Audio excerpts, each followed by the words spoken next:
Добро утро и здраво живо, уште ден, благословен и Божи ден, да се разбудиме здрави и живи.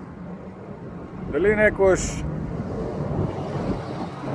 некој ще се најдели или често се наоѓате в гужва, на пат, на автопат, на Сабаале, в застој и се усещате заглавени и не можете ништо да направите, никъде да мръднете. Таа инспирација се бали ми дојде додека се возех на тренинг на курс, заглавен в тунел, заглавен помеѓу возила. И се усеща од ништо не можеш да направиш, колку да доснеш, што да правиш. И некојаш и в живото сме така, често ствари. В живото се наодиме в такви моменти. Дека што заглавени сте, или заглавени сме и ништо околу нас не мрда.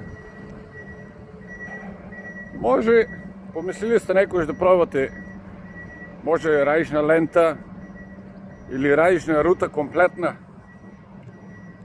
рајичен пат или рајичен автопат комплетно рајично, наред пат да изберете за да стигнете до дадена дестинација.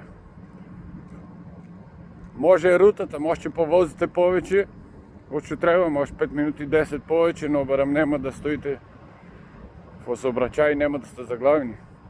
Така и в живото, може потребна е целата околина да се промени, целото општество или самите човеци што се наоколу.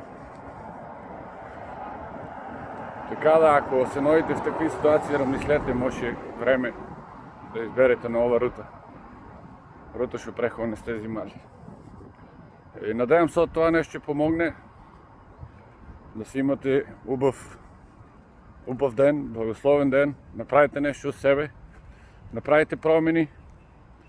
Ако очигледно нема движење в живота, нема промени, не се движи надека што искате, значи, а давате се од себе, може самата околина или рутата, дирекцијата по која се движите, не е таа што е потребно да ве однесе на вашата дестинација. Бидете ми здрави живи, ако ви се хареса видеото, ставете лайк, да помогнеме на YouTube и на канала да се разшири, пошто целата поента е да помогнеме на некој, ако можеме.